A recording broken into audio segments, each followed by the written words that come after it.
충동과 의지.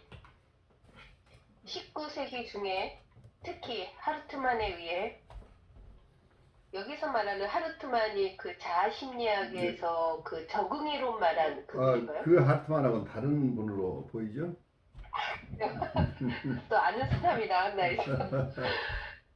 19세기 중에 무의식의 철학적 기초가 상당한 정도로 세워졌다면 19세기 말에는 대략 동시에 서로 무관하게 유럽의 여러 다른 곳에서 무의식을 실험적으로 혹은 경험적으로 파악하려는 시도가 이루어졌다.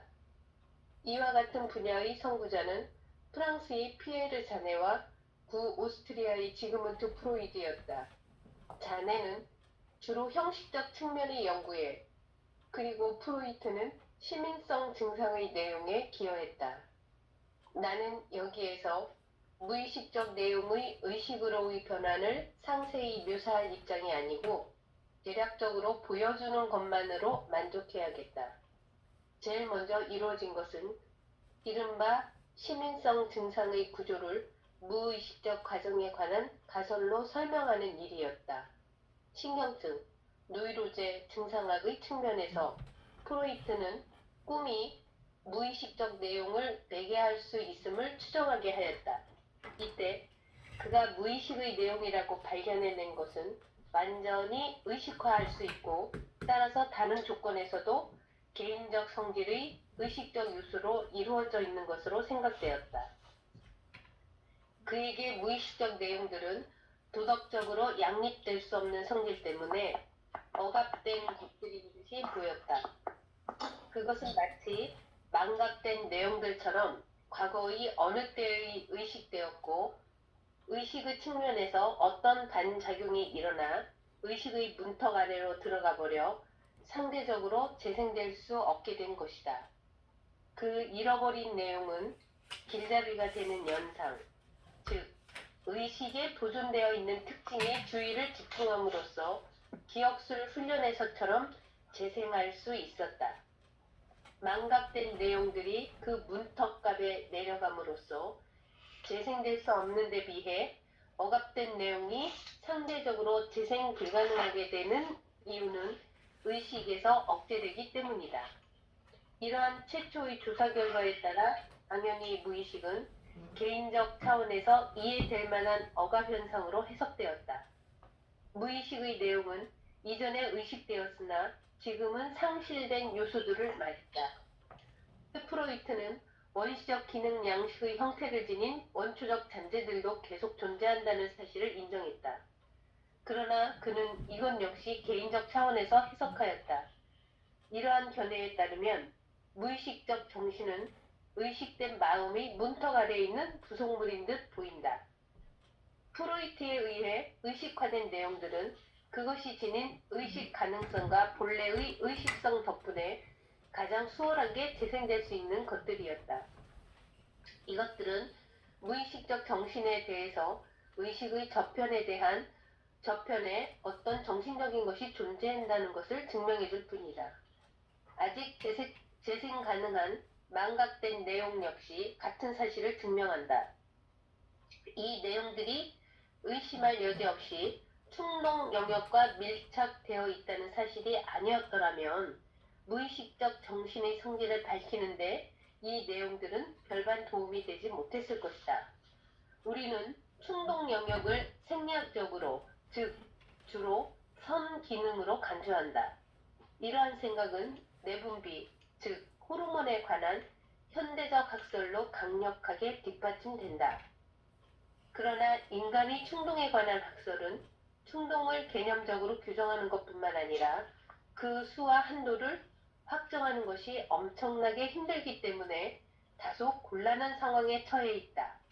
이 점에서 견해가 서로 많이 갈라지고 있다. 확실하게 말할 수 있는 것은 충동이 생리학적 측면과 심리학적 측면을 지닌다는 것이다. 상부와 기능 하부에 대한 자네의 견해는 이것을 설명하는 데 매우 유용하다. 관찰과 경험을 통해 접근할 수 있는 심리적 과정들이 모두 어떤 식으로든 기질적 토대와 연관되어 있다는 사실은 심리적 과정들이 유기체의 총체적 삶에 편입되어 있고, 그렇기 때문에 유기체의 역동성, 즉 충동의 한 부분임을 또는 특정 관점에서 보았을 때 충동 활동의 결과임을 증명해준다. 그러나 그렇다고 해서 정신이 예외 없이 충동 영역에서 그리고 충동 영역의 기질적 토대에서 파생된 것이라고는 할 수는 없다. 바로 그런 까닭에 심혼 그 자체는 생리적 화학 현상으로 설명할 수 없다. 왜냐하면 심혼은 무생물의 본성을 지배하는 엔트로피 법칙과는 달리 생명과 더불어 자연 법칙의, 즉 통계적 질서를 더 높은 비자연적 상태로 변환시킬 수 있는 유일한 자연 요인이기 때문이다. 우리는 생명이 무기물 상태에서 유기물의 복합성을 창출해내듯이 정신이 어떻게 그렇게 하는지 알지 못하지만 간접적으로는 체험한다. 그렇기 때문에 생명은 알려져 있는 물리적 자연 법칙으로는 도출할 수 없는 고유의 법칙성을 갖는다. 그럼에도 불구하고 정신은 어느 정도 그 기질적인 것에 바탕을 둔 과정에 의존한다. 어쨌든 그러한 데는 상당한 개연성이 있다. 충동의 근원은 기능의 하부를 지배하고 이와는 반대로 상부는 기능의 주로 정신적 부분에 상응한다. 하부로서는 비교적 불변인 자동적 부분을 상부로서는 기능의 인위적이며 변할 수 있는 부분을 나타낸다. 여기에서 다음과 같은 의문이 제기된다. 즉, 우리는 언제 정신적이라는 말을 쓸 수 있는가? 생리학적인 것에 대립되는 정신적인 것을 어떻게 정의 내려야 하는가? 두 가지 모두 생명 현상이지만 하부라고 표현되는 기능 부분이 분명히 생리학적 측면을 지닌다는 점에서 구별된다. 그것의 존재 여부는 호르몬과 결부된 것처럼 보이고 또한 그 활동은 강박적 성격을 띈다. 충동이라는 표현은 여기에서 나온 것이다. 리버스는 충동의 본성에는 전부 아니면 전무의 반응이 있다고 보았는데, 즉 기능이 완전하게 행해지거나 전혀 행해지지 않는다는 것으로 이는 강박적 성격의 특성을 의미한다. 이에 비해서 정신적인 것이라고 표현되고 또한 그렇게 느껴지는 상부는 강제적 성향을 잃어버리며 자유의 지배 아래 있을 수 있고 심지어는 본래의 충동과는 반대되는 것에 사용될 수 있다. 이러한 고찰에 따르면 정신적인 것이란 기능의 유일한 결정자로서 기능을 하나의 기제로 경직시키는 본능의 형식과 그 강박성으로부터의 기능의 해방이라고 볼 수 있을 것이다. 정신적 조건이나 성질은 기능이 외적 내적 제약에서 벗어나 더 폭넓고 자유롭게 사용될 때, 다시 말해 기능이 다른 근원에서 동기 유발된 의지에 사용되려고 할 때 시작된다. 나의 계획을 앞질러 말하게 되는 위험에도 불구하고 나는 만약 우리가 정신적인 것을 생리적 충동 영역에서, 그러니까 어느 정도 하위의 경계선을 긋는다면 마찬가지로 위에도 선을 그어야 한다는 것을 지적하지 않을 수 없다. 단순히 충동적인 것들이 점차 자유롭게 됨에 따라 상부는 마침내 기능에 내재하는 에너지에 따라 충동의 원래 의미에 따르지 않고 이른바 정신적 형태를 취하는 수준에까지 이르게 된다. 이는 충동 에너지의 실질적 변화를 말하는 것이 아니라 단지 적용 형태의 변화를 의미하는 것이다. 충동 속에서 발달 경과 중 비로소 모습을 드러내는 생물학적인 것과는 다른 목적의 의미가 숨어 있을 수 있다는 점에서 충동의 의미나 목적은 그리 명확하지 않다. 정신 영역 내에서는 기능이 의지의 영향으로 바뀌거나 다양하게 수정될 수 있다. 이것이 가능한 이유는 충동의 체계가 사실상 조화로운 구성을 나타내는 것이 아니라 수많은 내적 충돌에 내맡겨져 있기 때문이다. 하나의 충동은 다른 충동을 방해하고 억압하는데 전체적으로 보았을 때 비록 충동이 개인의 존재를 가능하게는 하지만 그 맹목적인 강박적 성향이 종종 상호간의 간섭의 계기가 된다. 강박적인 충동성으로부터 자의적인 사용으로 나아가서는 기능의 분할은 존재를 유지해 나가는데 엄청난 의미를 지닌다. 그러나 이러한 기능의 분할은 충돌이 생겨날 가능성을 증가시키고 의식의 통일성에 항상 되풀이하여 의문을 제기하는 해리를 일으키게 한다. 정신 영역 내에서는 우리가 앞에서도 보았듯이 의지가 기능에 영향을 준다. 의지가 그것을 행할 수 있는 것은 의지 자체가 다른 에너지 형태를 압도하거나 적어도 영향을 줄 수 있는 에너지 형태를 나타내기 때문이다. 내가 정신적이라고 정의하는 이 영역에서 의지는 궁극적으로는 본능에 의해 동기 유발이 된다. 그러나 물론 절대적으로 그렇다고 할 수는 없는데 왜냐하면 절대적이라면 정의상 특정한 선택의 자유가 수반되는 의지라고 할 수 없기 때문이다. 의지는 의식이 자유롭게 사용할 수 있는 제한된 에너지 양을 의미한다. 아마도 그러한 종류의 자유로운 처분에 맡겨진 리비도의 총량이 존재할 것이다. 그렇지 않다면 기능의 변화는 불가능할 것이기 때문이다. 왜냐하면 이 기능은 그 자체가 극도로 보수적이고 또한 불변인 본능에 너무도 밀착되어 있어서 기질적 변화에 의한 경우를 제외하면 어떠한 변이도 일어날 수 없기 때문이다. 이미 언급했듯이 의지의 동기 유발은 우선 본질적으로 생물학적인 것으로 평가된다. 정신의 이러한 표현이 허용된다면 위의 경계에서 즉 이른바 원래의 목표에서 기능이 떨어져 나오는 것에서 본능은 의지 동기로서의 영향력을 잃어버린다. 그 형태의 이러한 변화로 인해 기능은 이제 명백히 본능과는 무관한 다른 결정 요소나 동기에 사용된다.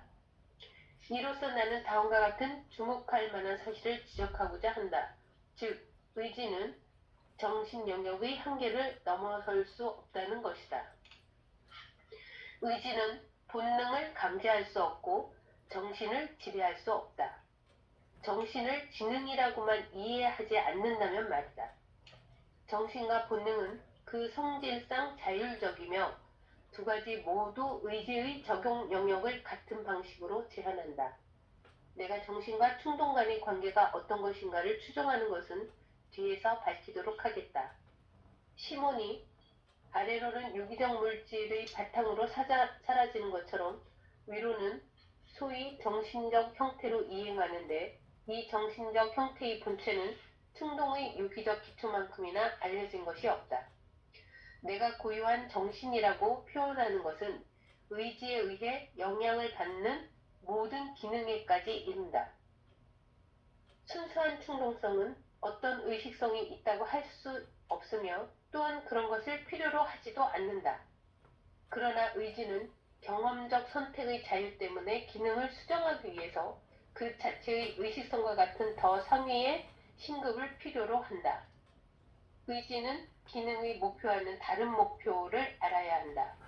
만약 그렇지 않다면 의지는 충동력과 마찬가지가 될 것이다. 드리시가 아는 것 없이는 원하는 것도 없다 라고 지적한 것은 당연하다. 자의는 다양한 가능성을 직시하는 선택하는 주체를 전제로 한다. 이런 측면에서 보면 정신은 본질적으로 맹목적 충동과 의지 혹은 선택의 자유 간의 갈등이다. 충동이 우세하면 의식 불가능한 요소로서의 무의식의 영역에 속하는 정신량 과정이 시작된다. 이에 반해서 정신량 과정이 곧 무의식이라고는 말할 수는 없다. 왜냐하면 무의식은 현저하게 더 확장될 수 있기 때문이다. 무의식에는 정신량 과정 외에도 관념이나 자의적 행위, 그러니까 의식 과정 같은 것들이 있다. 이에 반해 충동 영역에서는 이러한 현상들이 뒤로 물러나서 정신량이라는 전문 용어가 정당하다는 것을 보여준다. 그러나 우리가 정신을 의지 행위의 영역 범위로 제한한다면 정신이 의식과 어느 정도 동일하다는 결론에 이르게 될 것이다. 왜냐하면 의식 없는 의지나 선택의 자유는 생각할 수 없기 때문이다. 이렇게 함으로써 나는 외견상 우리가 이미 늘 머물러 있던 곳, 즉 정신, 의식이라는 공리에 다다른다. 그러나 그렇다면 사실로서 가정된 무의식의 정신적 본질은 과연 어디에 있다는 말인가? 이 내용이 굉장히 중요한 내용들이 되겠죠. 충동과 의지라고 하는 것을 여기서 여러분들이 아마 인스팅트라는 용어하고 윌이라는 용어가 나와요. 충동이라고 했지만 이게 본능이라고 얘기를 번역을 할 수도 있겠죠. 아니면 조금 더 우리 정신분석에서는 욕동이라는 용어를 쓰기도 하고 여러 용어로 사용되는데 그냥 인스팅트라고만 하는 것으로서 우리가 정신적인 것이라고 할 때 사이킥하다고 하는 것이 무엇인가 하는 이야기를 지금 하고 있죠. 우리는 심리적인 것이 파운데이션 속에 심리적인 것의 파운데이션 속에서는 생리적인 것이 생물학적인 기반을 전제로 정신적인 심리적인 활동이 일어난다 이렇게 본다면 어떤 블란스의 자네가 얘기하고 있는 어떤 상부 하부 구조 이런 얘기를 하고 있는데 마치 공산주의 이론에서 어떤 면에서는 우리의 사회 구조를 얘기할 때 상부 구조, 하부 구조를 얘기하는 것 비슷하죠.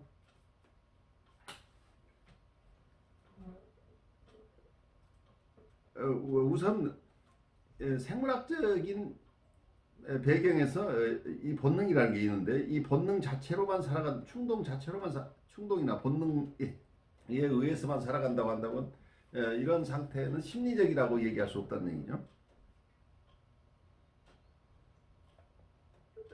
그런데 우리가 생물학적인 상태로부터 심리적인 상태로 옮겨갈 수 있다고 하는 것은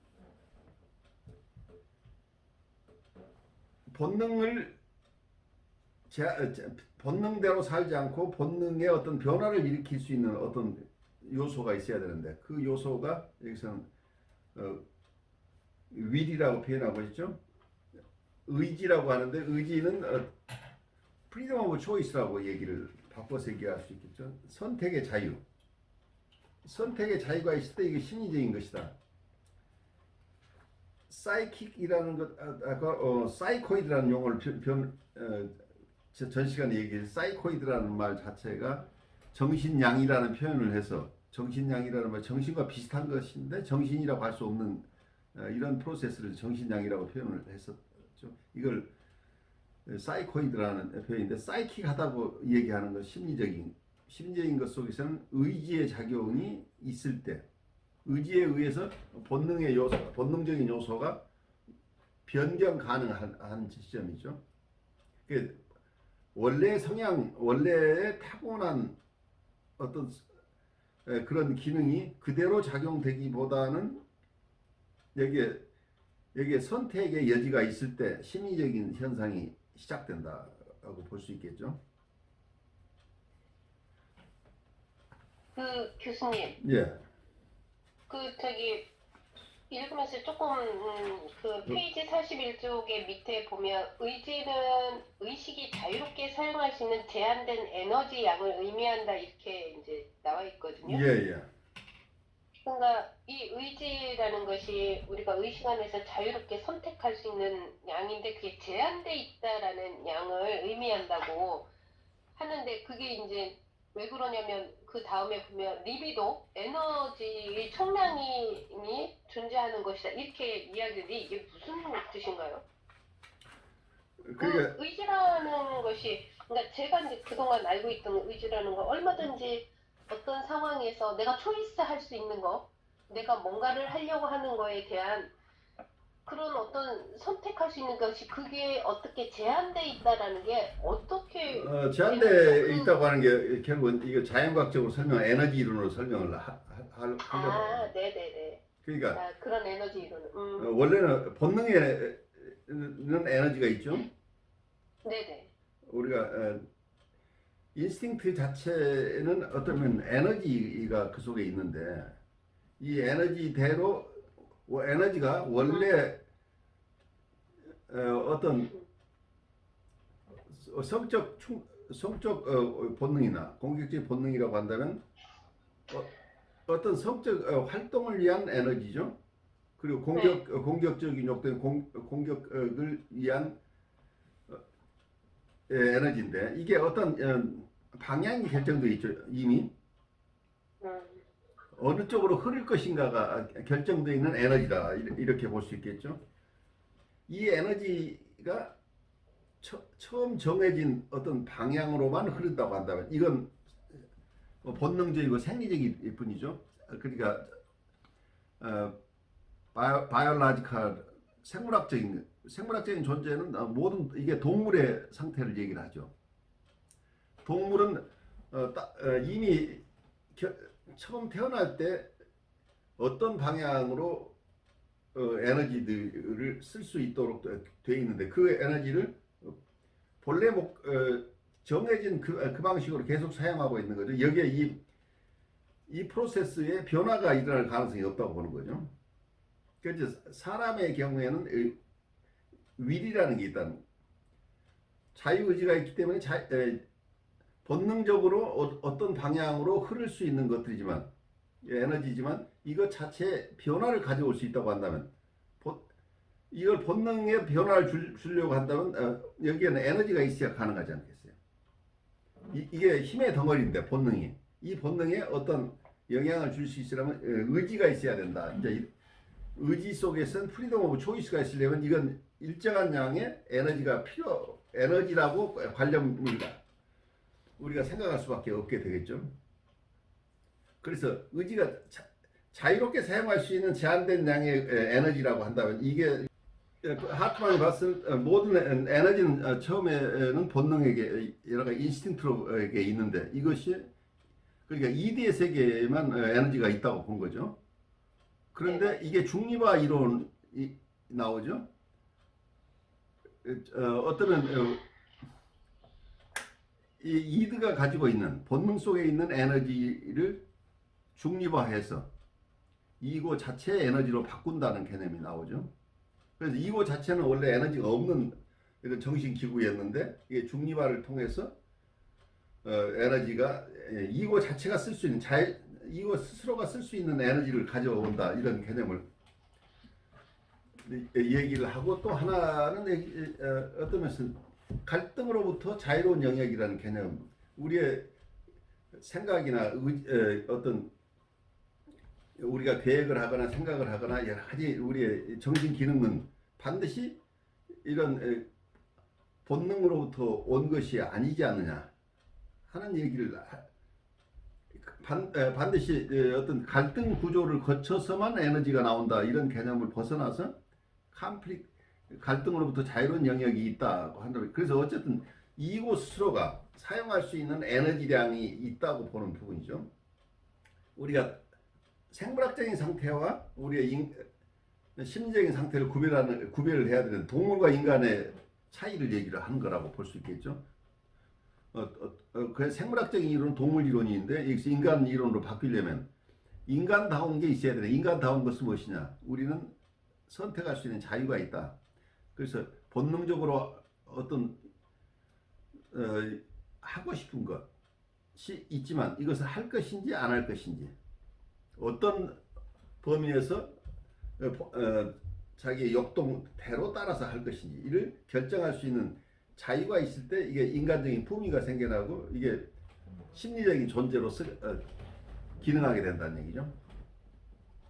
근데 제가 조금 이렇게 이해가 되려면 어쨌든 그래서 그렇게 지금 말씀하신 그거에 근거해서 본다면 언어가 들어오는 오디팔 시기에 언어가 들어오고 규율이 들어오고 뭐 예를 들어서 어떤 사람은 그걸 대타자라고 하든 어떤 사회적인 목소리, 아버지의 목소리, 기능 이런 것들이 언어를 통해서 알게 됨으로 인해서 우리 안에 어떤 이제 규율을 지키고 억압도 할 수 있는 그 시기에 그게 있는가 하면 누군가한테는 거기 가기 이전에 이미 본능에 의해서만 그 안에 어떤 문제가 심하게 왜곡이 됐거나 초기에 아주 초기에 그런 문제가 생긴 사람들은 그 이상 가지 못하고 거기에 고착돼 있으면 아주 본능에만 충실한 어떤 그런 걸 그럴 때는 어떤 의지하고 의지라는 것들이 중요하지 않게 이제 그 안에 정신에 있다라고 볼 수 있는 건가요? 그들은 그럼 의지가 없는 건가요? 그러니까 이게 굉장히 사변적인 질문이기 때문에 끝이 없는 논란이에요. 아니 그렇죠? 예. 그러니까 그러니까 또 이해가 안 되니까 또 이해가 안 되는 게 그래서 유학자들이 끊임없이 논쟁했던 게 이제 이런 것들이죠. 그런데 여기에서도 어느 시점에서 우리가 사이키, 우리가 마음을 가졌다고 할 것인가? 그럼 우리는 처음부터 본능만 가지고 태어났다고 볼 것인가? 하는 부분에서 아주 근원적인 차이들이 생기죠. 이고 사이칼로지가 초기에는 프로이드가 봤을 때는 우리는 이드를 가지고 태어났다고 봤어요. 그 이드로부터 이고가 생겨난다고 봤어요. 그러니까 이고가 없는 상태를 그러니까 초기에는 우리는 이고가 없으니까 자기가 판단의 서브젝트가 주체가 없는 상태죠. 그런데 이렇게만 볼 것이냐 하는 점에서 멜라니 클라인이 프로이드의 이론을 따라서 우리의 데스 인스팅트를 가지고 있다고 했지만 멜라니 클라인은 처음부터 우리에게 이고가 있다고 봤어요. 그리고 다른 학자들, 이고 사이칼로지의 다른 학자들도 처음에는 프로이드의 이론을 따랐지만 나중에 하트만이나 이런 학자들 보면은 처음에 이드로 시작된다고 생각하는 이 개념을 떠나서 우리는 태어날 때 매트릭스를 가지고 태어났다. 언디퍼렌시에이티드 매트릭스를 그러니까 미분화된 모체를 가지고 우리가 태어났다 이렇게 보는 거죠. 그러니까 이걸 구별해내지 않고 매트릭스라는 개념을 사용해서 우리가 태어났을 때는 어떤 우리 몸도 태어났지만 어떤 정신적인 덩어리가 태어났다 이렇게 어떤 모체가 태어났는데 이게 뭔지를 모른다. 처음에는 구별이 되지 않는데 여기서 처음에 매트릭스로부터 나중에 분화돼 나오는 게 이드도 분화돼 나오고 이고도 분화돼 나오고 나중에 학자들은 이게 감정도 처음에는 감정이 미분화 상태로 매트릭스 상태에 있는데 거기서부터 다양한 정서가 분화돼 나온다고 봐요. 이렇게 얘기를 하면서 우리가 처음부터 어떤 잠재성을 가지고 태어났지만 이걸 전부 다 본능적인 것으로만 이해하는 것은 무리지 않느냐. 그래서 지금 우리 서 선생님이 질문하신 아주 중요한 질문이죠. 처음부터 그럼 우리는 에다퍼스 피어리어드 이전까지는 우리는 아무 의지가 없느냐? 그러면 우리는 계속 동물적인 상태에 있어서 보통 아버지의 와의 관계에서 슈퍼 이고가 생겨나는 그 시점까지는 우리는 아무런 의지가 없느냐 하는 부분에서 우리가 그렇게 단정할 수는 없겠죠. 아이들에게 우리가 알지 못하지만 처음부터 어떤 면에서 본능으로서 자유로운 영역이 있다고 하는 것 어떤 그런 개념을 사용하지 않고는 우리 여기서 하트만이 얘기하는 갈등으로부터 자유로운 영역이 우리 마음의 여러 기능들은 이미 본능하고 상관없이 일정한 디스포서블한 에너지를 가지고 태어나지 않았느냐. 우리가 처음부터 기억을 하고 또 생각을 하고 하는 것들 우리가 생각하고 기억하는 것을 이게 모든 것을 다 본능으로부터 에너지가 온다고 볼 것이냐 하는 것에 꼭 동의할 수 없는 거죠. 그래서 이고 사이칼리스가 발전돼 나가면서 어떤 이디의 세계만을 강조했던 이드로부터 모든 게 발전한다고 하는 것에서부터 그게 아니고 일단 처음에는 미분화된 매트릭스로부터 이고도 나온다. 그래서 이고가 이드로부터 나온 것이라고 하는 개념을 이미 수정이 되죠. 이건 굉장히 중요한 변화죠. 그래서 여기서 융이 얘기하는 것도 굉장히 중요한데, 윌이라는 게 있는데, 이 윌은 스스로가 사용할 수 있는 일정한 에너지를 가지고 있다고 보는 거죠. 그렇다고 한다면 이건 인스팅트하고 윌은 별개로 되는 거죠. 인스팅트를 변화시킬 수 있는 힘이 윌이라고 볼 수 있는 거죠. 그런데 나중에 우리가 계속 얘기를 해야 되지만, 그렇다면 이게 우리의 본능적인 것, 인스팅추얼한 것하고 자유의지가 있는데, 어떤 영역에 가면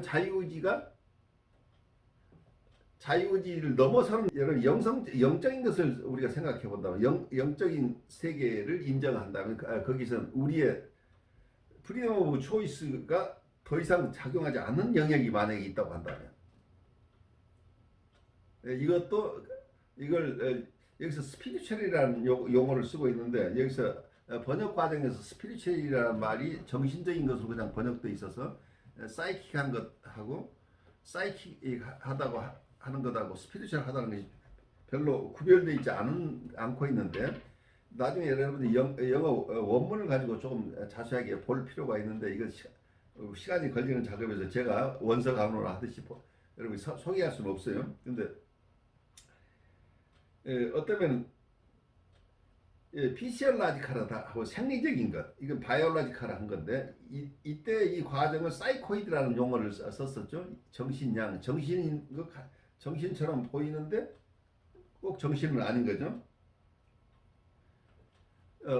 아직은 그것을 심리적인 것이라고 할 수 없는 어떤 과정들이 있는, 이것을 사이코이드라고 표현을 했고, 그리고 어떤 윌에 의해서 우리의 자유의지에 의해서 일정한 범위에서 본능의 기능이 변화가 일어날 수 있는 영역에 가게 되면 이걸 심리적이다, 사이킥하다, 이런 표현을 쓰고 있는데, 어떤 면에서는 이 자유의지가 더 이상 자유의지가 작용하지 않는 것은 어디예요? 아래쪽에서 본다면 우리가 그냥 본능적일 때 그렇고, 또 하나는 본능을 넘어서서 심리적인 발달을 충분히 이룬 분 중에 어느 영역에 가면은 자기의 자유의지가 더 이상 워킹하지 않고 어떤 스피리추얼한 영성적인 영역으로 만약에 간다면, 여기에서는 우리가 심리적으로 생각하는 자유의지를 넘어서는 어떤 영역이 있다고 본다면,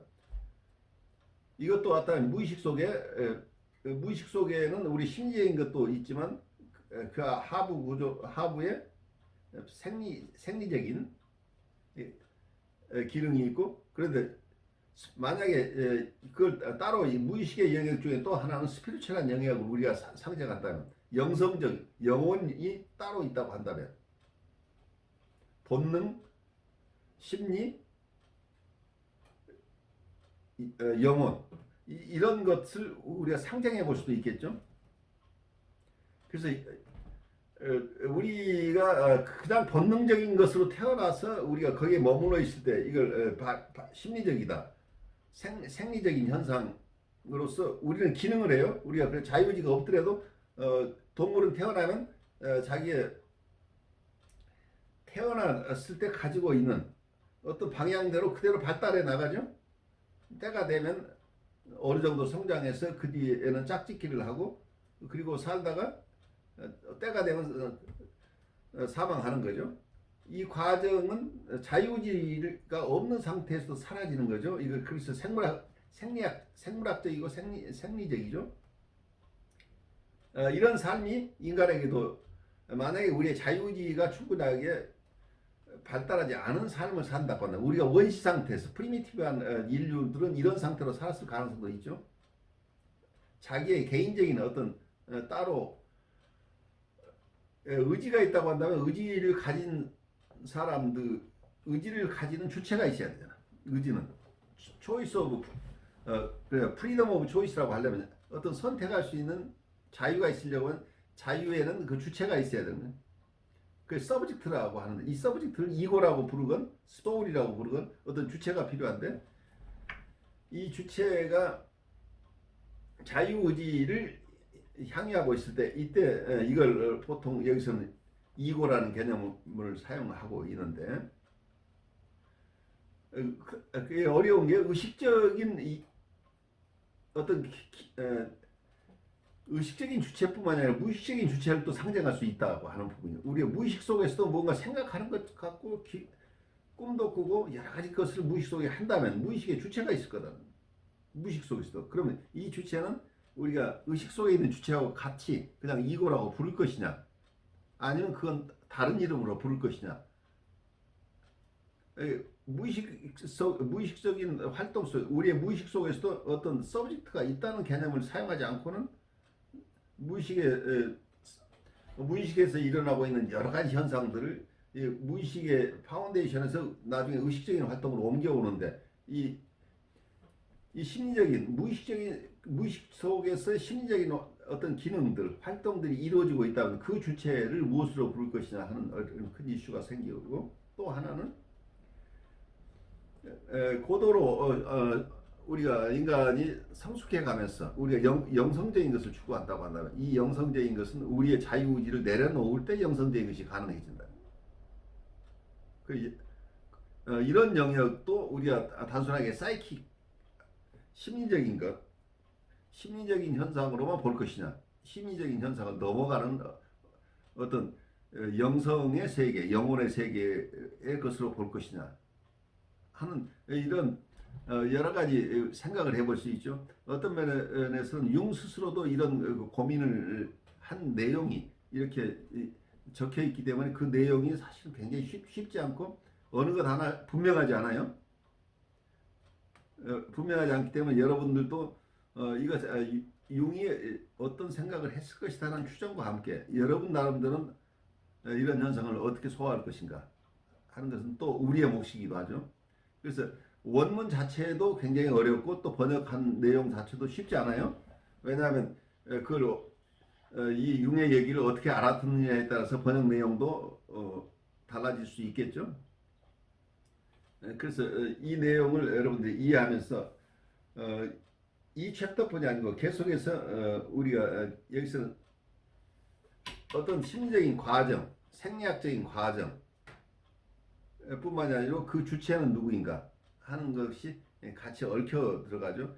의식적인 세계와 무의식적인 세계가 있는데 그 속에서는 어떤 주체가 어떤 에너지를 가지고 어떤 활동을 하는가 그리고 우리가 인간적인 어떤 심리 활동을 넘어서는 우리의 영역이 있는가 우리 자유의지를 넘어서는 영역이 있다고 한다면 그 영역은 또 우리가 무엇이라고 부를 것이며 그러한 것을 이끈 어떤 주체는 서브젝트는 뭐라고 부를 것인가. 그래서 계속해서 도전되는 게 이고라는 용어가 있고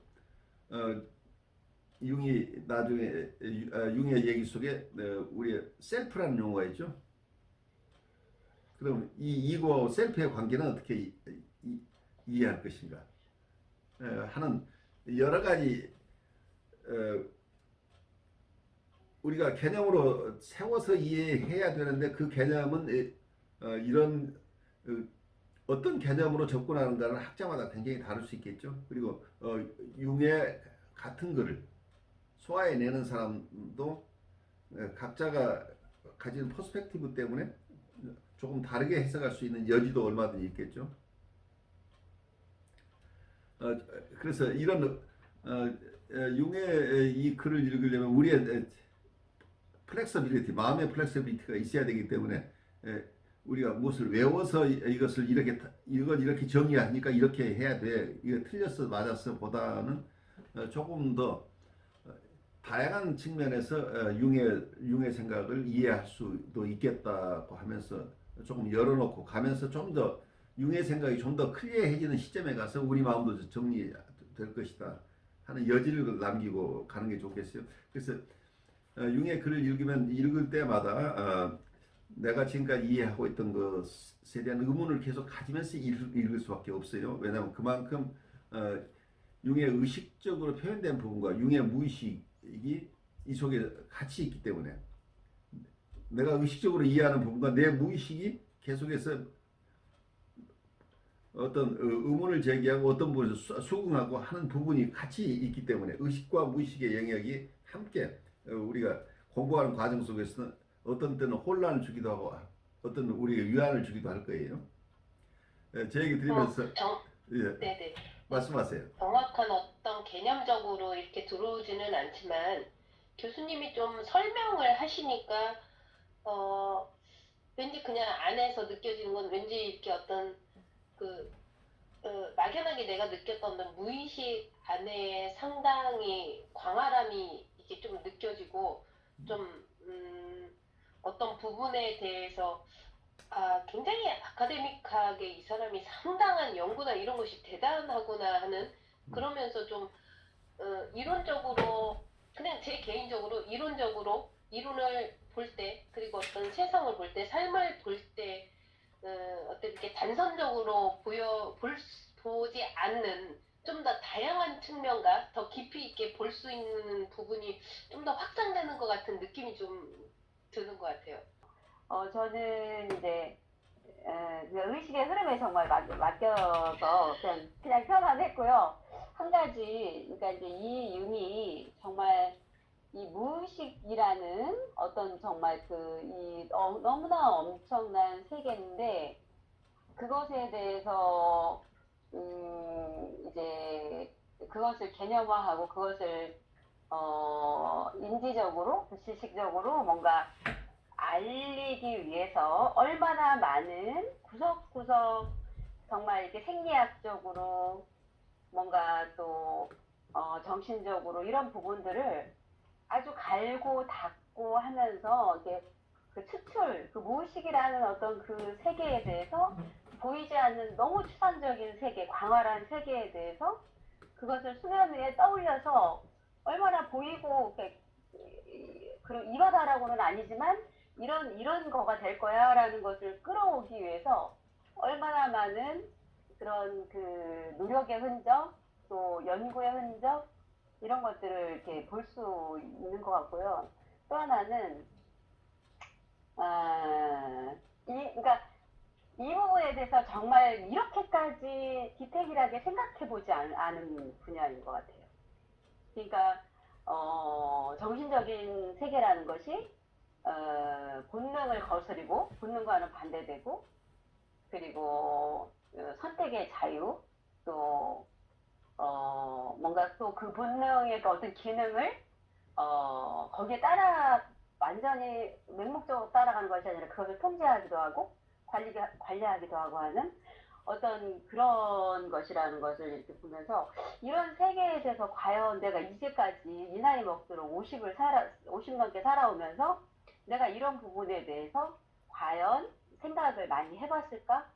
전혀, 그러니까 정말 많이 생각해보지 않는 굉장히 그 개척되지 않은 그런 그 미지가 거의 미지라고 봐야죠.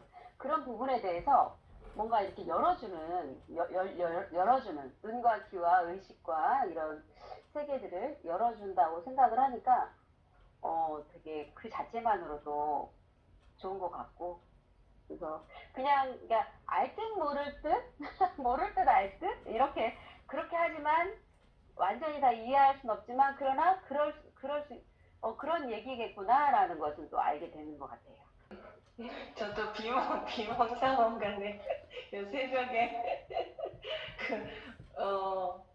오히려 더 이렇게 좀 비몽사몽한 게 무의식과 이렇게 좀 맞닿아 있는 부분도 있는 것 같아서 또 되게 약간 이제 그 교수님이 인간다운 것이 선택할 수 있는 자유가 있다라는 부분에 있어서 그 우리에게 주어진 그 자유를 우리가 얼마만큼 누리고 살 수 있는가는 어떤 이런 우리의 그 의식과 무의식의 통합 또는 우리 그 어떤 인식 안에서 많은 그런 통합이 일어날수록 그리고 또 본능과 그런 우리의 의지가 많이 이렇게 조화롭게 될 때 이 자유를 누릴 수 있지 않을까 하는 생각을 좀 하면서 갑자기 그 말씀이 떠올랐어요. 제가 교회를 다니는데 진리를 알지니 진리가 너희를 자유케 한다고 했는데 그 말에 그 내포되어 있는 그 진리와 자유라는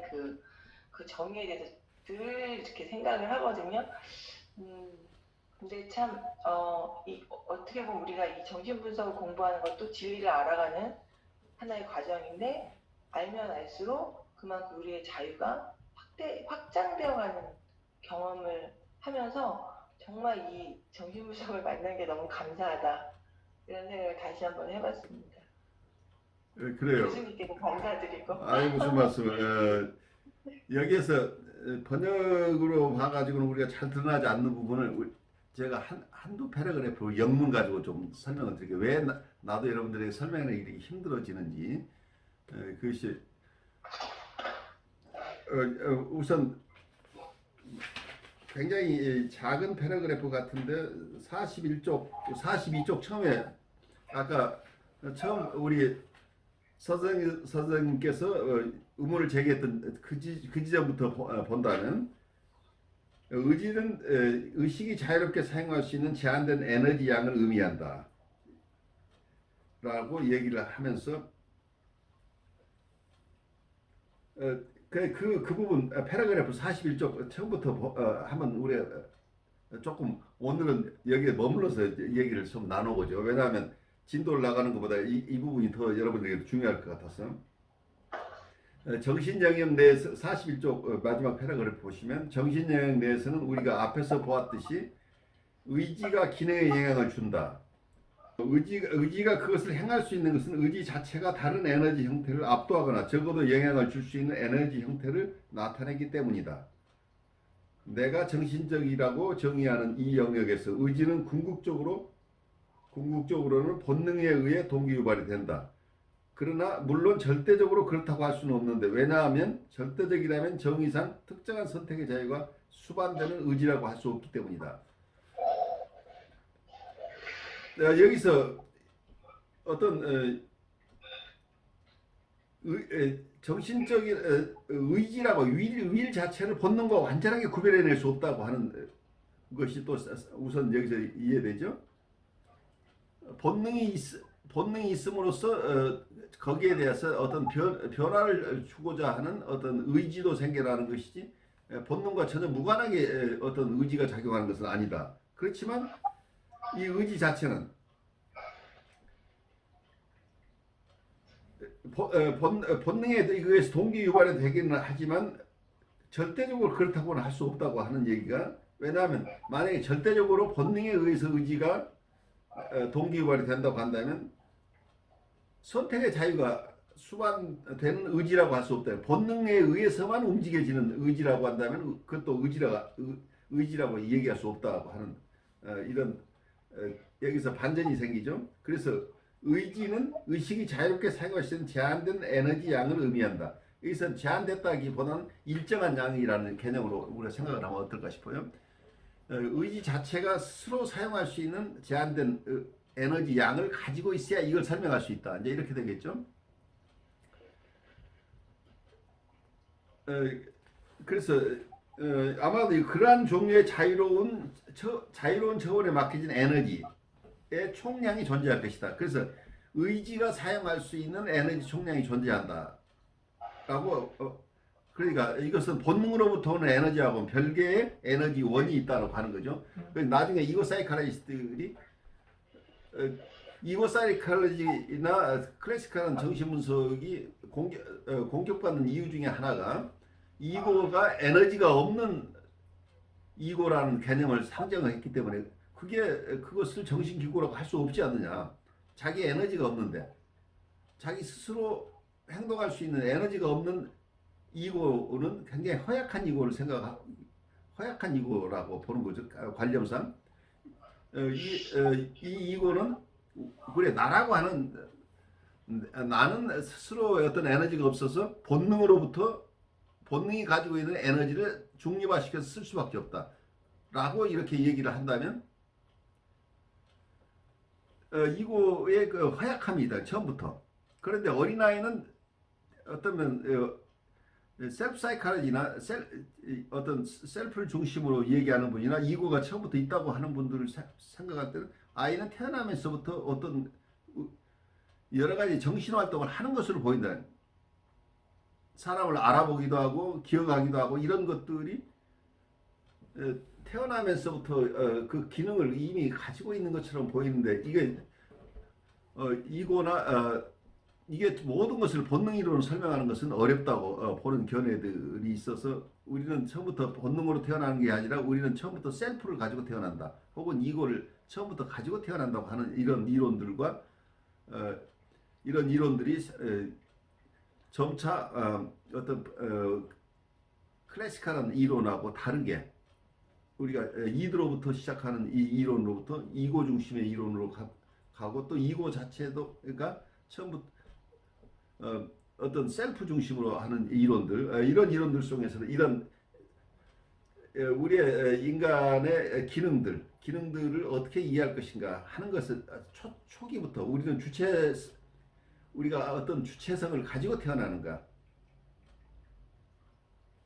우리가 우리의 마음의 주인으로 태어나는가 아니면 우리는 본능 속에서 본능만을 가지고 태어나는가 그래서 자아나 자기라고 하는 것을 우리가 허약하나마 가지고 있는 것인지 아닌지 하는 아주 근원적인 어떤 질문을 우리가 갖도록 만들어주죠. 그 다음을 조금 더 따라가 보면 왜냐하면 그 기능은 그 자체가 극도로 보수적이고 또한 불변인 본능에 너무 밀착되어 있어서 기질적 변화에 의한 경우를 제외하면 어떠한 변이도 일어날 수가 없기 때문이다. 그래서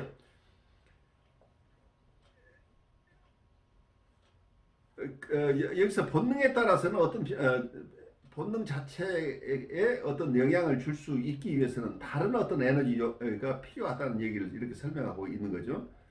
그래서 이미 언급했듯이 의지의 동기 유발은 우선 본질적으로 생물학적인 것으로 평가된다. 그래서 의지가 그런 부분은 생물학적인 부분과 떼어서 생각하고 싶지만 뗄 수 없는 또 이런 부분을 여기서 설명하고 있는데 정신의 위의 경계에서 즉 이른바 원래의 목표에서 기능이 떨어져 나가는 곳에서 본능은 의지 동기로서의 영향력을 잃어버린다. 그 형태의 이러한 변화로 인해 기능은 이제 명백히 본능과는 무관한 다른 결정 요소나 동기에 사용된다. 이로써 나는 다음과 같은 주목할 만한 사실을 지적하고자 한다. 즉 의지는 정신 영역의 한계를 넘을 수 없다. 의지는 본능을 강제할 수 없고 정신을 지배할 수 없다. 정신을 지능이라고 이해하지 않는다면 말이다. 그러면서 이 부분이 여러분들이 이해하기가 굉장히 어려운 부분일 거예요. 영문을 여기서부터 조금 읽어드릴게요. Just as in the lower reaches, the psyche loses itself in the organic material substrate. So in the upper reaches it resolves itself into a spiritual form, about which we know as little as we do about the functional basis of instinct. 이 부분이 우리 한글 번역본에서는 이러한 표현, 정신의 이러한 표현이 허용된다면 위의 경계에서 즉 이른바 원래의 목표에서 기능이 떨어져 나가는 곳에서 본능은 의지 동기로서의 영향력을 잃어버린다. 우선 여기서 우리 사이키라고 한다면 우리 시몬이라고 표현하기도 하고 우리의 마음이라고도 표현하고 여기서는 정신이라고 표현하고 있는데 이건 우리의 사이키라고 한다면 그냥 우리의 마음이라고 여기서 그냥 구별해서 생각을 해보죠. 마음은 그냥 우리의 심리라고 얘기를 할까요? 여러분 뭐라고 부르는 게 사이키가 가장 여러분 마음에 들어요? 계속 그 책이나 이런 데서 사이클을 정신이라고만 계속 했기 때문에 그렇죠. 근데 문제는 여기에서 이 용어가 정신으로 표현을 했는데 그럼 정신이라고 일단 표현을 해보죠. 우리의 정신. 네네. 이 정신에는 두 가지 어퍼 리미터와 로어 리미트가 있다는 개념을 여기서 융이 사용하고 있어요. 여기서 만약에 이 정신이 사이키가 이제 아랫부분에 가면 오게닉 머티리얼 서브스트레이트라는 표현을 쓰고 있는데 유기적이고 물질적인 하부 구조로 용해된다. 그러니까 사이키의 하단 부분에 아래쪽에 갖게 되면 이미 정신으로서 정신성을 잃어버린다. 그 밑바닥에 가면 생리적 물질적인 하부 구조를 만나게 된다. 정신의 아래쪽에서는. 근데 정신의 아래쪽에서는 생물학적이고 물리적인 어떤 영역, 생리적 물질적인 하부 구조를 만나지만 이 정신의 상부에서는 it resolves into a spiritual form about which we know as little as we do about the functional basis of instinct. 우리가 본능의 기능에 대해서 우리가 거의 잘 알지 못하는 것과 마찬가지로 우리가 본능에 대해 잘 모르지만 이 스피리추얼 폼이라고 스피리추얼 폼이 영원적인 형태, 영혼의 형태를 만나게 되는데 이에 대해서는 우리가 본능에 대해서 잘 모르는 것과 마찬가지로 우리가 아는 것이 거의 없다. 그래서 여러분들이 이 사변에 필요하기 때문에 제가 여기 머무르고 있는데 우리의 사이키가 있는데 사이키의 아래쪽 하단에는 우리는 생물학적인 그리고 물질적인 하부 구조를 만나는데 상부에 가면은 스피리추얼 폼을 영성적인 형태를 만나게 된다. 그래서 이건 구별되는 것이다는 얘기. 스피리추얼 폼으로 가게 되면 근데 우리가 이 오게닉하고 머티리얼이라는 부분에 대해서도 우리가 잘 알지 못하지만 상부 구조에 대해서도 우리는 전혀 모른다는 얘기예요. 상부에서 영성적인 영혼의 형태, 영적인 형태를 만나는데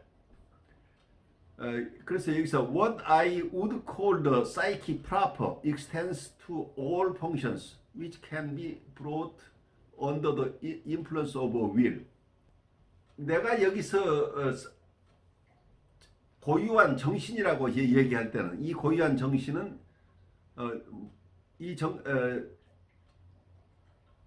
고유한 정신은 모든 기능을 포함하는데 그 기능은 which can be brought under the influence of will. 의지의 영향을 받을 수 있는 모든 기능들을 다 포함한다. 그러니까 의지가 작용할 수 있는 영역에 있는 모든 기능을 여기서 사이키라고. 고유한 사이키는 이 주체가 가지고 있는 의지가 작용할 수 있는 영역의 모든 기능을 얘기를 한다. 이렇게 데피니션을 해요. 그리고 pure instinctuality allows no consciousness to be conjectured and needs none. 그래서 순수한 본능이라고 한다면 순수한 본능은 거기에서는 의식을 상정할 수 없다는 거죠. 순수한 본능은 거기는 의식을 상정할 수 없는 영. 그래서 컨셔스니스가 전혀 의식이 없는 영역이다고 보고 있어요. 그렇지만 이 선택의 자유 때문에 우리가 경험상으로 이해하고 있는 선택의 자유 때문에 의지는 어떤 아주 초월적인 어떤 오소리티가 필요하다. 아주 종합적인 어떤 권위가 필요한데 이것은 something like a consciousness of itself. 이거 자체를 어떤 권위가 위를 가지려면 의지를 가지려면 의지의 주체가 필요한데 이 주체 자체는 의식 자체하고 비슷한 어떤 것이라고 얘기할 수 있고 그래서 어떤 기능을 여기서 어떤 펑션을 변모시키기 위해서는 이러한 의지의 주체가 이것 자체가 의식 자체하고 아주 비슷한 것이라고 상정할 수 있겠다. 왜냐하면 여기서 무의식적인 세계에 속하는 이 본능을 에게 변화를 주려면 의식과 비슷한 어떤 것을 얘기를 하는데 그 의식과 비슷한 어떤 권위가 필요하다는 얘기죠. 왜냐하면 이 본능의 세계에서는 의지가 작용하지 않기 때문에 주체도 필요 없는 거죠. 그렇지만 이 본능의 기능을 수정하려고 한다면 그 수정하는 주체가 필요한데 그 주체는 마치 의식 비슷한 어떤 것일 것이다. 이렇게 설명을 하고 있어요. 그 다음에 otherwise it would coincide with the driving force of the function. 만약에 이런 게 아니라고 한다면 우리 욕동의 기능과 이걸 구별할 수 없다는 거죠. 같아지기 때문에. 그래서 드리시 rightly emphasize. 그래서 드리시가 뭐라고 강조를 했냐면 there is no willing without knowing. 그래서 우리가 알지 못하면 거기에는 의지도 없다. 그래서 아는 자만이 의지를 사용할 수 있다. 이렇게 강조를 했다는 얘기예요. 본능이 지배적인 영역에서는 사이코이드라는 말, 여기 정신량이라고 우리가 번역했더니 정신량 과정이 여기에 적용된다는 이 영역에서는 의식이 불가능한 영역이고 그래서 무의식적인 영역에서 이 정신량 과정이 여기 사이코이드 과정, 정신량 과정이 여기서 진행되는데 the psychoid process is not the unconscious as such. 이 정신량 과정 자체, 사이코이드 프로세스를 이걸 is not the unconscious as such. For it has a far greater extension. 그래서 정신량 과정 자체를 무의식이라고 정의할 수 없다. 무의식은 더 광대한 영역이기 때문에 단순하게 이 본능적인 부분이 의식과 상관없이 일어나고 있는 이 과정, 정신량 과정, 사이코이드 프로세스는 무의식에 속하지만 무의식은 그것보다 훨씬 더 광대한 영역이기 때문에 정신량 과정 자체를 무의식과 동치할 수는 없다. 같은 것이다 라고 얘기할 수 없다는 얘기예요. Apart from psychoid process, there are in the unconscious ideas and volition acts, hence something akin to conscious process. But in the instinctual sphere, these phenomena retire so far into the background that the term psychoid is probably justified. 이게 아마 우리 번역한 내용 속에서 이해 반해라고 얘기를 하고 있는데 그 앞에 정신량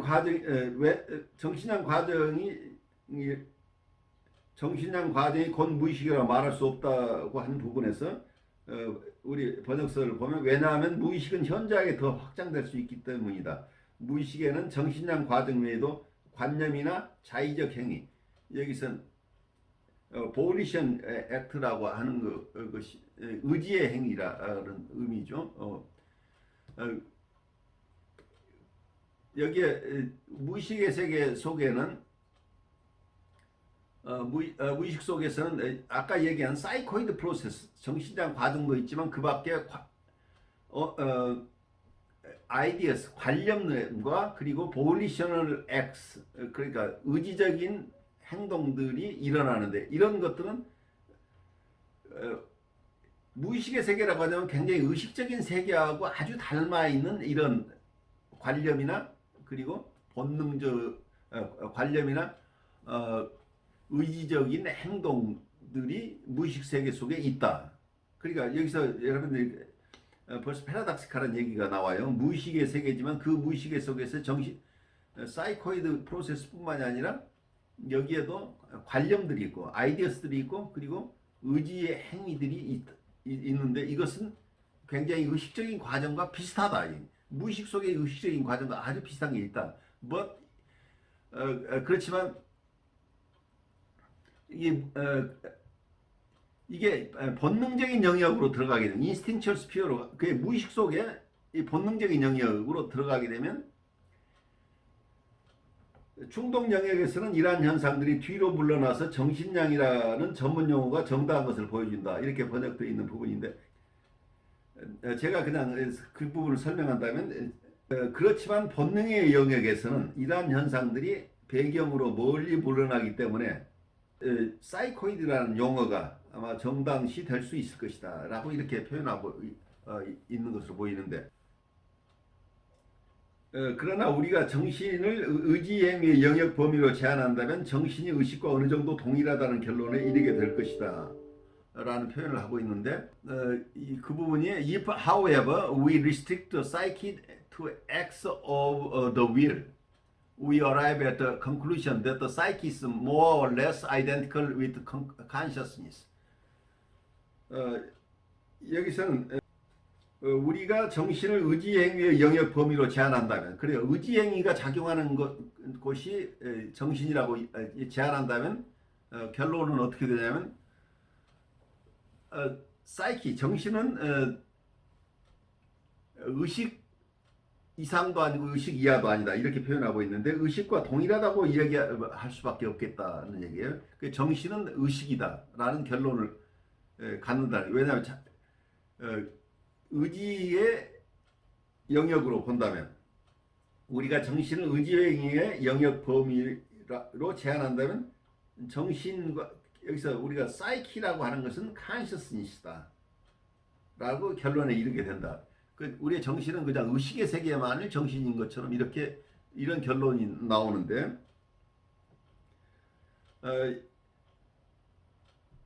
what then has happened to the postulated psychic nature of unconscious? 이렇게 되면 본인 스스로가 지금 패러닥스를 설명하고 있어요. 우리가 지금까지 무의식의 세계를 계속 얘기를 했는데, 그 논리를 계속 따라가다 보니까 어떤 의지의 작용을 강조하고, 의지가 작용하는 것이 정신이라고 한다면, 그러면 의지가 작용하지 않는 곳은 정신이라고 할 수 없고, 그런데 정신이라고 의지라고 하려면 의지 자체가 의식과 서로 떨어질 수 없는 것이기 때문에, 사이코이드 상태, 정신량 상태는 무의식이지만 사이킥 상태는 의지가 작용하는 것이고, 의지가 작용하는 것은 의식이 필요하다. 이제 이런 결론이 돼서 지금까지 우리가 무의식의 세계를 탐구하기 이전에 우리가 가지고 있었던 생각이 사이키, 우리가 정신이라고 하는 건 의식이다. 사이키는 consciousness다. 사이키 equals consciousness라고 하는 이런 지금까지 이해하고 달라진 게 없는 것처럼 보인다. 그러면 지금까지 우리가 논의했던 무의식은 어떻게 이해할 것인가 하는데, 여기 화두를 던지고 있어요.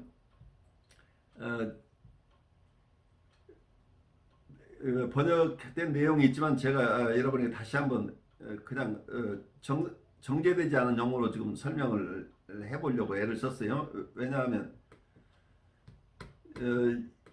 이 다음 섹션을 여러분들이 잘 이해하기 위해서는 이 부분에서 융이 논리 전개를 하고 있는 부분을 따라가야 그 다음 의식과 무의식의 세계를 이해할 수 있기 때문이에요. 그러니까 이 부분에서 저도 의문나는 부분이 굉장히 많아요. 많지만 여러분하고 내가 지금 소화된 것과 소화되지 않은 것을 여러분과 함께 나누고 있어요. 융의 얘기나 우리가 정신분석 쪽에서 이 융을 공부하고 있는 것은 의식과 무의식의 세계를 제가 여러분들이 깊이 탐구하기 위해서예요. 그래서 다른 많은 어트랙티브한 아이디어들이 있지만, 우선은 의식과 무의식을 프로이드가 이해하는 무의식과 융이 이해한 무의식의 세계를 우리가 클리어하게 아는 것 자체가 정신분석인 측면에서 여러분들이 가지고 있는 퍼스펙티브를 확장시켜주는 과정이기 때문에 융 스스로 고민하고 있는 내용을 여러분이 쉐어를 해야 그 다음에 나오는 결론을 융의 퍼스펙티브에서 이해할 수 있다는 얘기죠. 융 스스로가 많은 생각을 지금 하고 있죠. 정신을 무엇이라고 할 것이냐.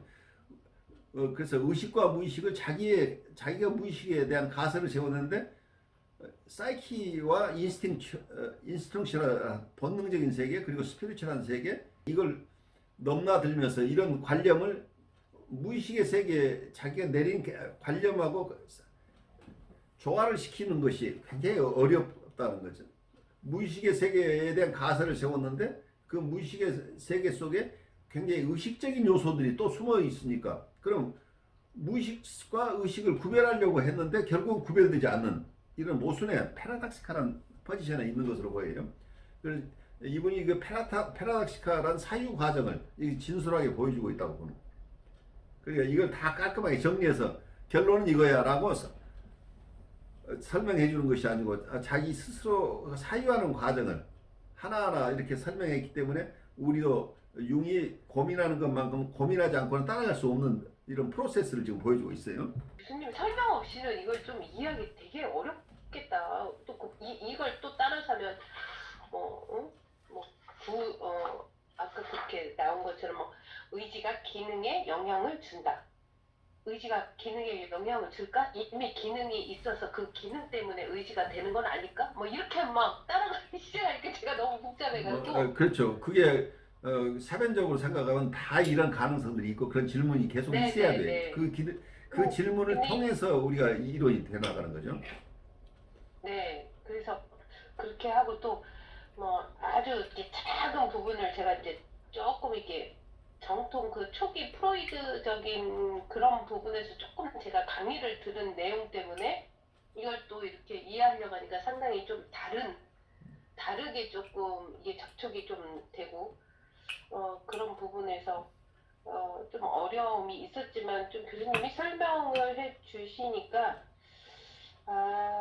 이렇게 아까 그 말씀하신 그게 굉장히 저한테 확 들어오는 것이 이 융이 그 무의식과 의식을 이해하기 위해서 본인이 이렇게 많은 이론과 자기의 정신적인 성찰과 이런 다양한 과학적인 부분까지 이렇게 갖고 와서 하나씩 쪼개기도 하고 이론화하려고 하는 이런 부분이 융처럼 좀 어느 정도 이해가 돼야 우리도 그를 이해하는 것처럼 간다라는 말이 상당히 이렇게 안으로 딱 들어오네요. 그래서 내 맘대로가 아니라 그래서 그렇게 이해하려고 애쓰고 좀 해봐야 하는 그 노력이 있어야 되지 않을까.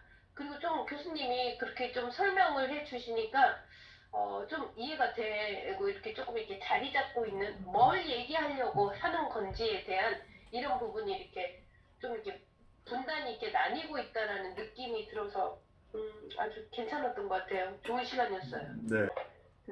저는 이제 교수님이 설명을 해주시는데 이제 도표를 한번 그려봤어요. 네. 도표를 나름대로 도표를 그려봤는데 이제 무의식 안에 관념과 자의적 행위에는 의식이 관장한다고 했잖아요. 그래, 의식과 비슷한 거, 의식이라고 얘기를 하던가 의식과 비슷한 현상이 의식과 있다. 비슷한 거, 자체 그런 거라고 했잖아요. 이렇게 할 때 그 부분을 또 정신이라고 할 수 있다고 했고요. 그리고 충동으로 이제 무의식에서 이것이 이제 충동으로 밀려나면 정신양과 정신양과 같다고 이렇게 또 얘기를 했거든요. 그래서 정신양을 지난번에 찾아보니까 기억을 따라가는 것, 또 약간 되뇌피질 나오고 어쨌든 신체적인 어떤 그 반응이나 이런 것들에 의한 어떤 그런 작용들 이런 것들 반사작용 비슷한 것을 얘기를 하고 있는 거죠. 그래서 그러면은 이제 이게 무의식이라고 이제 융이 표현했고 그 안에는 이렇게 두 가지의 카테고리가 있단 말이죠. 관념하고 자의적 행위 그리고 그것을 관장하는 것이 바로 이제 의식과 같은 어떤 무엇이라고 얘기를 했고 그것이 이제 뒤로 물러나서 충동으로 가면 정신량과 같은 그런 이제 것들이다 이렇게 얘기를 했고 그러면은 도대체 아까 무의식 안에는 이런 범위들이 있는데 두 가지가 이렇게 이제 나열을 했는데 결국은 그럼 또 무의식은 어디 있느냐 또 이렇게 질문을 하거든요. 그렇다면 사실로서 가정된 무의식의 정신적 본질은 과연 어디 있단 말이냐 이렇게 한 걸 볼 때 그러면은 그거는 그럼 어디 있을까요? 그러니까 그 해답을 찾기 위해서 우리가 다음 챕터를 읽어야 된다니. 그래서 무의식 세계 속에 의식과 비슷한 어떤 프로세스들이 있다라는 거죠. 그러니까 아주 본능적인 프로세스들도 있지만 의식과 비슷한 프로세스들이 있는 이 영역을 전체를 합쳐서 무의식이라고 부른다. 그래서 무의식의 영역은 광범위하다. 이제 이렇게 우리가 네. 의식의 세계에서 일어나고 있는 프로세스가 무의식의 세계에서도 아주 비슷하게 일어난다. 그거 플러스 본능적인 것들이 있기 때문에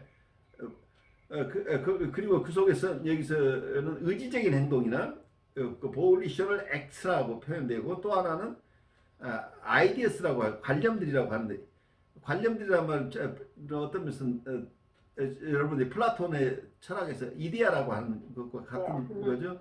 어떤 관념들이 그 프리미티브 원초적인 관념들이 있다고 한다면 이 원초적인 관념들은 어떤 이미지하고 관련된다.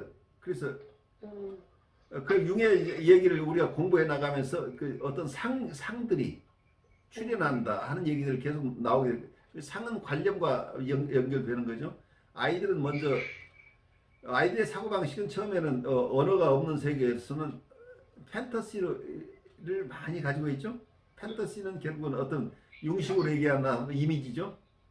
이미지.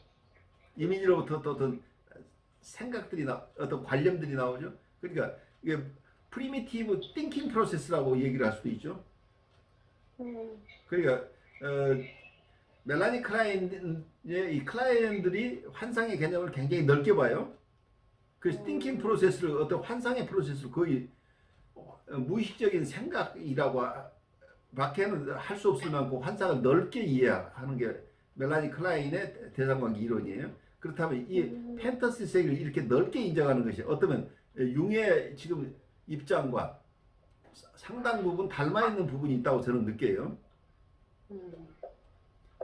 그래서 융은 정신분석의 세계하고 전혀 상관없는 것처럼 따로 분석심리학이라고 이렇게 발달해 왔지만 서로 영향을 주고받으면서 그래서 정신분석 쪽에서만 봐서는 어떤 판타시 이론이 우리가 전혀 이해할 수 없는 것처럼 굉장히 난해하지만 융의 얘기를 같이 공부하면서 보면 멜라니 클라인의 얘기가 조금 더 쉽게 이해될 수 있을 거예요.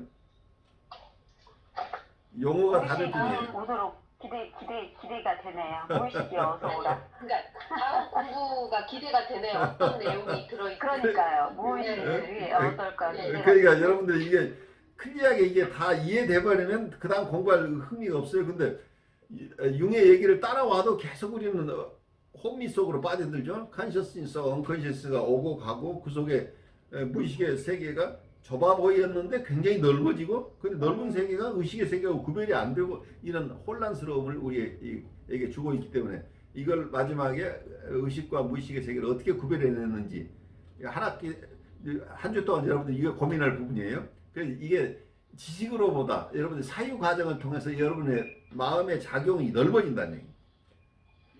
그래서 여러분의 퍼스펙트가 넓어지는 이게 더 중요해요. 결론이 어디로 갔느냐보다 이런 지금까지 전혀 생각해보지 못한 측면에서 우리의 마음을 들여다보는 거죠.